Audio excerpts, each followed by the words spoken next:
Scottish accent, not one we hear often in rugby league. How did you get involved in this crazy sport? Yeah, so for me personally, it's been a whirlwind journey. I started back off in 2017.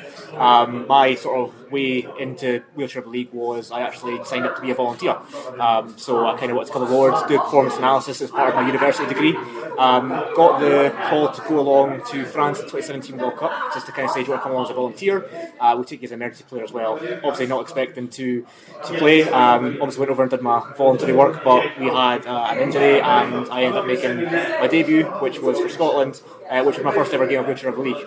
So that was kind of how I got involved, and then I was hooked ever since, and I just kept playing since then. I can't think of many other instances in any sport where you've made a debut for the national team. What was it like going out there in the national anthem and all that kind of thing when you weren't expecting it pre-tournament? It was an amazing feeling. I mean, I'd never expected it at all, and to even have the opportunity, I'd always dreamed of playing with Scotland and rugby in some way, and to have that opportunity of being go and sing the national anthem on an international stage was just like phenomenal.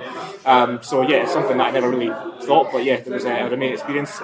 Wheelchair Rugby League was only sort of one club up and running, which was Dundee Dragons, which was a big shout out to them, and they kind of sort of put the path for Wheelchair League in Scotland, and then sort of Edinburgh Giants came about and the opportunities from there. So it's going from strength to strength in Scotland, but yeah, my sort of journey's kind of been a bit of a whirlwind, and just something I look back on and fondness really.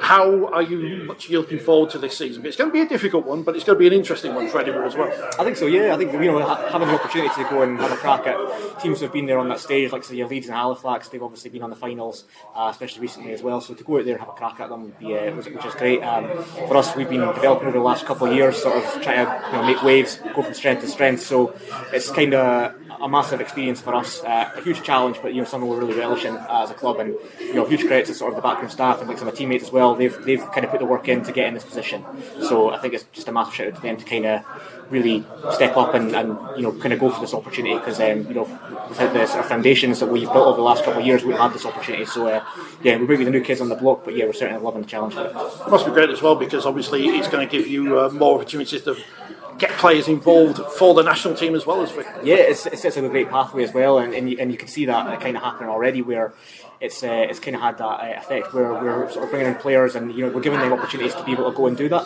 I think it's massive for the club to give these opportunities as well. So you can see how that's really affected with the city of Edinburgh kind of going from there, and then obviously heading up into the international setup. It's kind of having an upward spiral effect. So yeah, long may it continue. And it's not often in sport these days we get a battle between the two of the capital cities, but we'll have London versus Edinburgh in this competition. Yeah, so London versus Edinburgh in round 4, I believe it is. So yeah, we're obviously, that's our first away game, so we're kind of looking forward to that. So sort of Scottish capital versus English capital, which is going to be an interesting taste. We did have a taste of it last year where we made it into the Champions Trophy, so that was a great experience, and something we've learned from as well. So we're looking forward to that opportunity as well. I was speaking to members of the Cardiff Demons in the Women's Super League, Women's Championship rather, earlier in the week. They said they enjoy the long bus journeys.